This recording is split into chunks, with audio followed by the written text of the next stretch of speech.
I'm going to do my best to meet the expectations of the introduction. I was listed as, I believe, that I was going to talk about the environment today. Hopefully the kind of environment that I'm going to be talking about is something that everyone was expecting.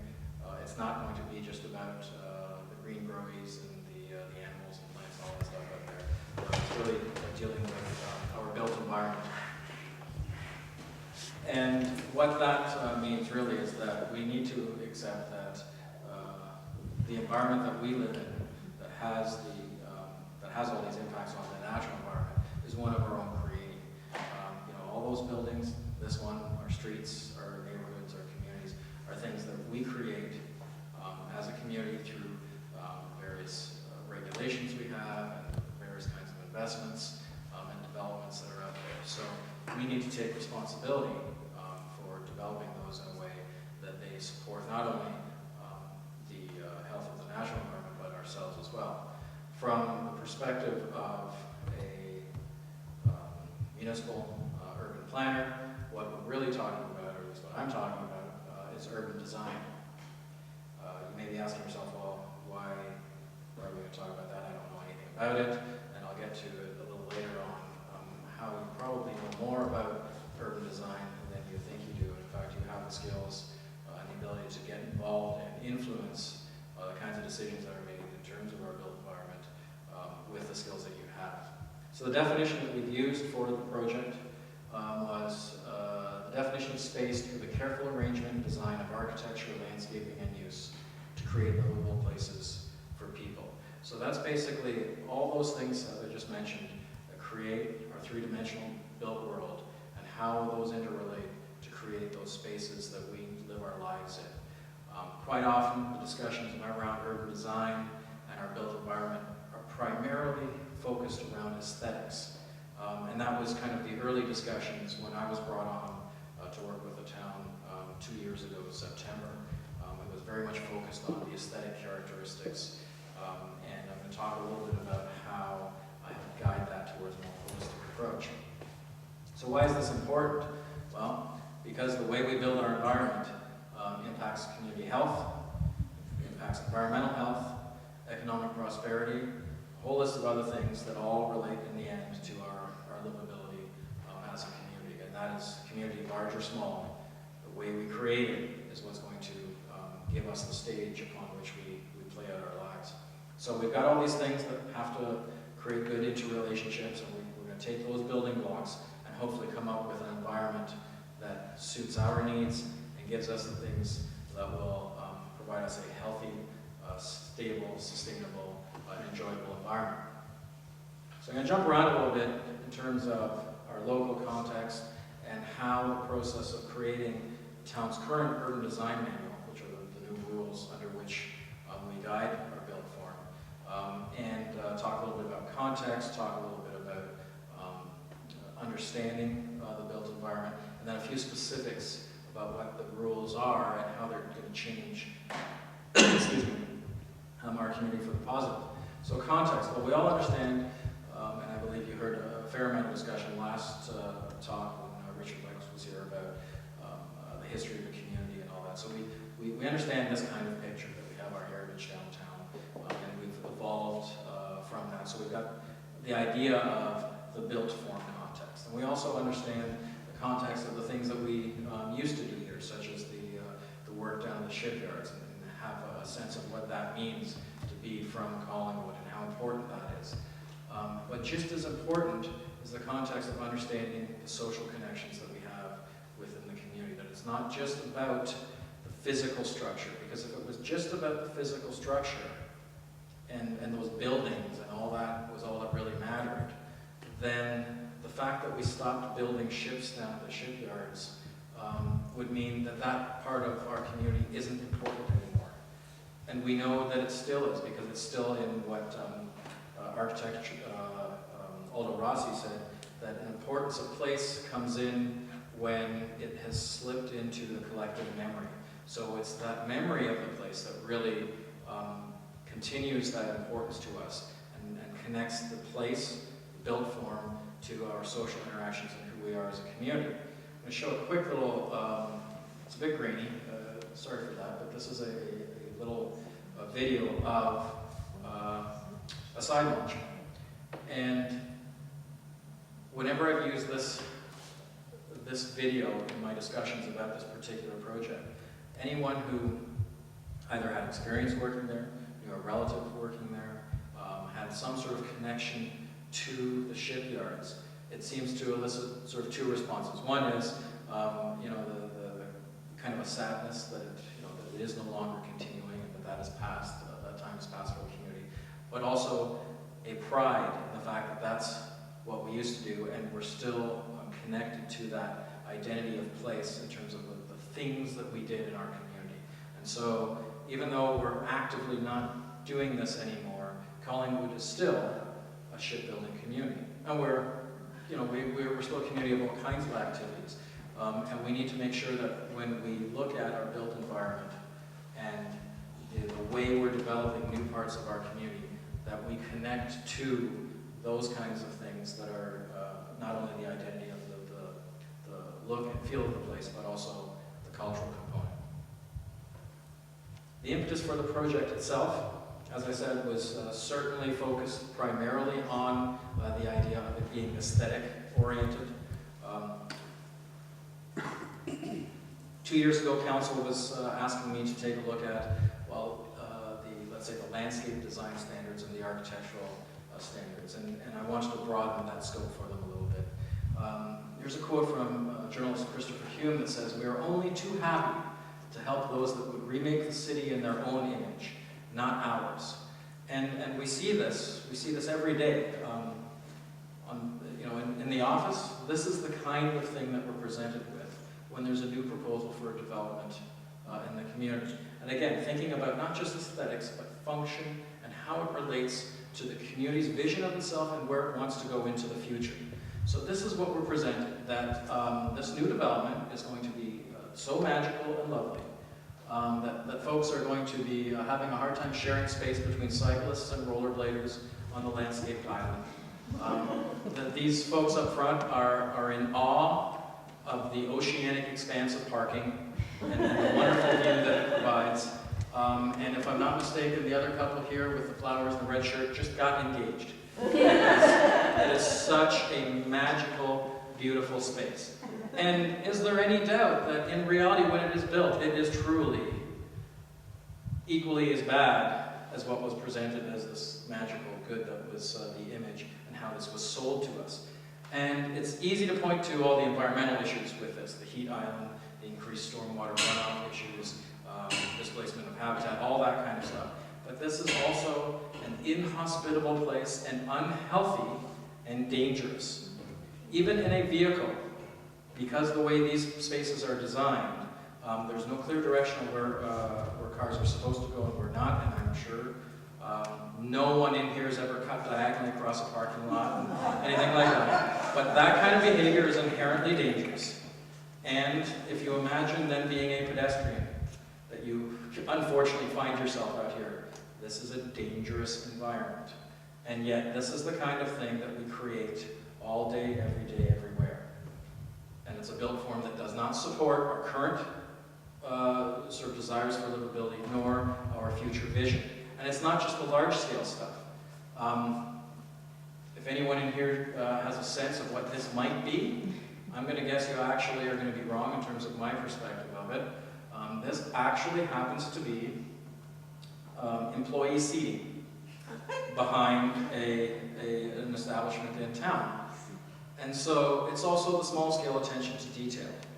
It's not just that we have large-scale issues of our built form that impact our livability, it is small scale. So again, the idea of the impetus. This was the latest and greatest perception of what might happen in the Western commercial node, out where that's Home Depot, that exists now. The rest is all kind of the latest proposal. Council saw this and was concerned about the fact that there's no pedestrian amenities in there, that the architecture really is cartooning the environment with things like awnings where there are no windows.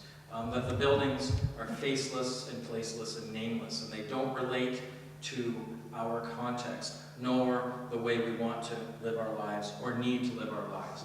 The primary purpose of all the architecture in the buildings here are to relate internally and to identify themselves as a branding or brand identity, not something that is unique to Collingwood or to any other community for that matter. And so these are places that are really not geared towards a healthy, livable environment, and also have great impacts in terms of natural systems, and are very difficult to retrofit once you've got them in place. Howard Kunstler tells us that the remedy for wounded and mutilated urbanism is good urbanism, good buildings, not just flower beds. And as I said, council early on was saying, okay, let's do some aesthetic kind of improvement. Let's deal with the way things look. And so we get, these kinds of, it's great that you would choose to have a potted plant as part of a development. But looking at a larger picture, can those two potted plants honestly shoulder the weight of everything that is wrong with this picture in terms of an environment that is truly sustainable and livable for human habitation? It's failing miserably. Keep your boots muddy. That really is the idea of keeping your ear to the ground, getting out in the environment and understanding it from not just kind of an ephemeral kind of idea and looking at it with all the, through the eyes just of the quote expert, but getting out there and living it and feeling it. And that's one of the things that I was doing as part of this project. This is where I would say that everyone in this room has a fair amount of the skills necessary to understand urban design, at least its end result, because you know instinctively if you like the environment you're walking out into, if it's functioning for you, if it feels clumsy, if it feels dangerous, or if it's a pleasant place to be. And if you can understand that sense and see and hear and touch and taste and feel the environment around you, you know almost as much as the professionals. The only thing that we have that we can add to the discussion is take that information from you and then translate it into why is that happening. We can understand those interrelationships that are part of the built environment and help correct those or create better ones in the future. But it's really the guidance of our senses as people in the environment that really matter. So as part of this, I went out and explored our town a little bit, and I suggest that if I've done my job correctly here at the end of my discussion, I will have ruined your ability to ever go anywhere and not have a critical eye for it. I've been told this by former classmates, former roommates, my wife. Everyone says, I can't go anywhere now because all I'm doing is kind of nitpicking on why this doesn't work. I would suggest that's a positive thing because then you won't stand for the kinds of developments that I was just showing in that quick video there. Planner William White says to us, it is difficult to design a space that will not attract people. What is remarkable is how often this has been accomplished. And so what I'm going to show you is a few slides, what we call sort of serial vision as we move through a space. This is in town, and if you don't think of things in a holistic way and think of them in terms of all the needs of people and only focus on things like moving cars around that take consumers to a place and not the citizens that live there, this is the kind of thing you get. So we're going to move from this establishment to the one neighboring it that came along later. So we realized we needed some pedestrian connections. So we built this sidewalk. So you move out from the building. You're carefully walking along this. It's an at-grade sidewalk, so there's nothing to stop the cars from hopping onto the sidewalk space. Again, a design decision that was made. It doesn't just happen. So it was a decision that was made that said, because there happens to be a loading area here, instead of doing curb cuts, just for the loading area, the whole thing's going to be at-grade because it's easier to build. It's also inherently dangerous for pedestrians. So then you're way far away from the building. And I think the advantage of that is then that you can properly line up where you're going. So now you've seen the building, you've gone, that's where I want to head. You walk along here, you've got 2-foot wide sidewalk. You're probably going to end up scratching the hoods of one of these cars as you go by. At this point, you're close to your destination. You've probably torn a hole in your jacket along the wall. You bump into the wall, You look to the right, and you're pretty sure that's the entrance because it has all the cues of typical car-oriented suburban development that says this is the entrance because it's got bollards and junk piled out front. That is not the way we're used to understanding our environment, but that's what we've developed. Similar example, focused only on moving cars around, not people. What have we've done here? A massive expanse for our vehicle travel out front. Can easily carry a capacity of cars along here similar to what the highway has. So we've created this problem, so we solve it by putting the magical striping on the ground that will somehow protect pedestrians, putting in speed bumps, the pedestrian crossing sign there, and then out in front we have bollards and protected firewood stacked up. So what we've done is we've made design considerations on one end that then end up having to be solved with other kinds of sort of, I would say, preemptive retrofitting is what we're ending up with. We need to design for people, not to the problems. The problem with that last one was that we chose to put the vehicle lanes right out in front of the entry, which inherently maximizes the number of potential conflicts with pedestrians and cars. Because every single person coming out of their car has to cross those lanes. There isn't a single person that can park their car and not have to cross those lanes. It's the exact opposite of what we're trying to achieve when we're dealing with an environment that is friendly to people and allows for a healthy, safe lifestyle. So, we have this vision. This is what we'd like. Again, the sales pitch of everyone sitting around, sipping lattes and all happy and all that. But we need to be very careful that we pay attention to what's really going on.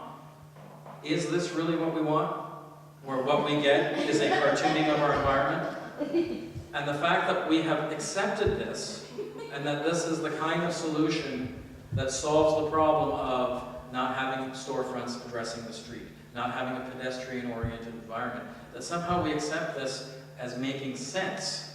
And when you take it, again, to keep your boots muddy, you go out there and you take a critical eye looking at this going, this is absurd, that this is how we are developing our built form. Now there's this saying that is inherently pessimistic and is a misquote that is one of my pet peeves. Everyone says that the devil is in the details. Architect Mies van der Rohe, his quote is actually that God is in the details. And as I mentioned in that last slide there, that we need to pay attention.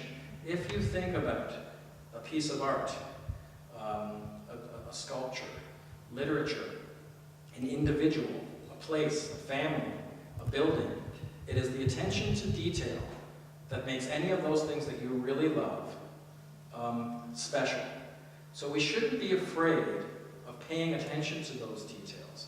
And we should enjoy and relish the fact that we can embrace those and look at it as a way of creating something that's really special.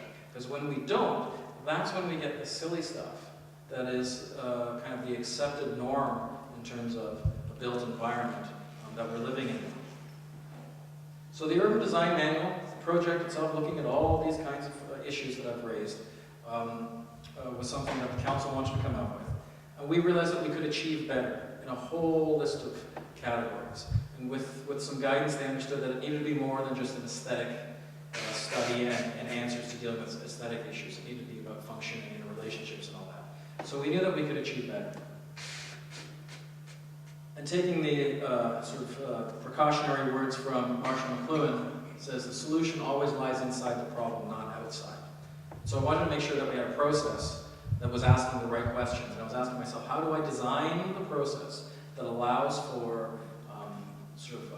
opportunities to arise that aren't inherent in the way the project may be moving in a particular moment in time. It allows for input, that allows for cumulative benefits and things to happen free form, if I can use that word.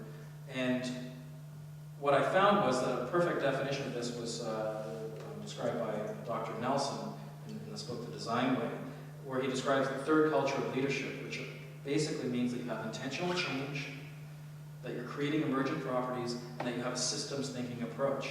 And so that's the kind of things I was just mentioning about in terms of my quick rundown of some of the analysis, is that we wanted to have the intentional change of a built environment that is sustainable, that is healthy, that functions well, and that there could be emergent properties on the way we did this, that these would have cumulative effects, and things would arise that would be in support of that, and that we looked at things in a systems approach as opposed to just looking at particular problems. And so there were sort of 4 characteristics that were identified for that. The first one was livability, which primarily deals with issues of pedestrian-oriented design. That's where the aesthetic stuff comes in a little bit. Public realm, so that's everything that's sort of non-private spaces.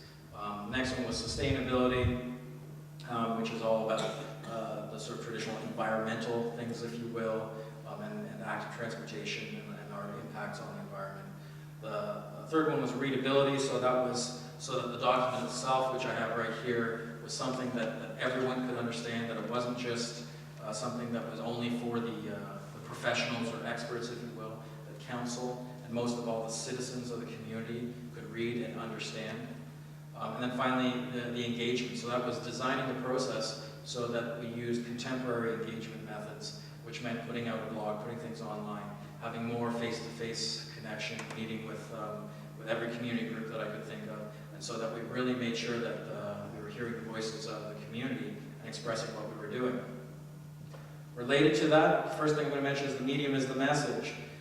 As I said, the blog itself was put out there, and there's videos, there's every step of the project was laid out, and it allows folks to access that without having to come to a council meeting, without having to have a face-to-face meeting, and you can get involved any time in the process. In fact, now you can go back and look at it, it's still there as an archive, and see how things happened and why they happened. There's explanations in there, and I can go on about that, and if there's questions later on, I can kind of describe a bit more how that functions. But that was a big part of it. Another part of it was, as I said, the process itself had to make it easy for us to achieve this desired outcome in the end.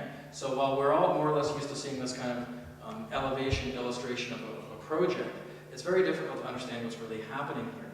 And so what we started to do with council early on was present information to them in these 3-dimensional SketchUp models, using a free software that is available to anyone, and allows us to understand what is being proposed and be able to position ourselves in that environment. As I said before, we live in a 3-dimensional environment. That's what we're used to, how we're used to experiencing it. This is the best way we can get to doing that.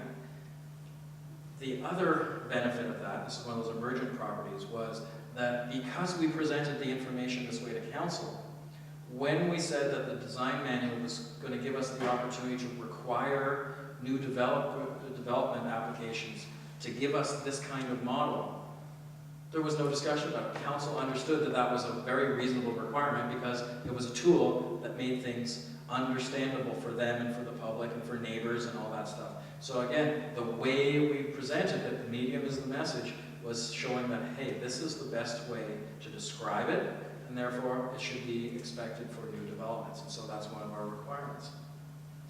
And that relates to the idea of equity. Who gets to be a player and who gets to be involved with that? And we also looked at that in terms of who we're building our community for.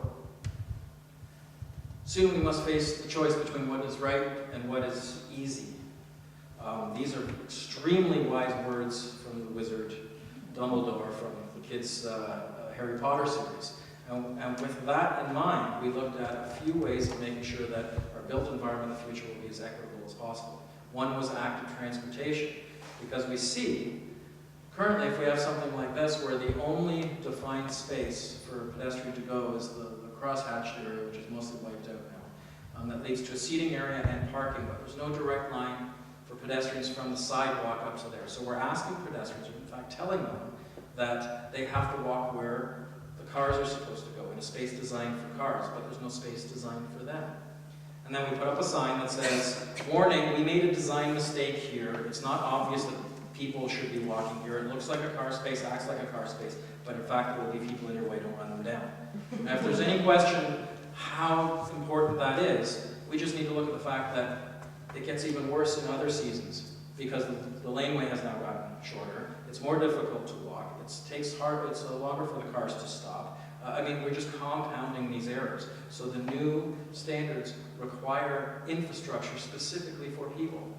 Crazy idea, I know, but that's what we're going to do.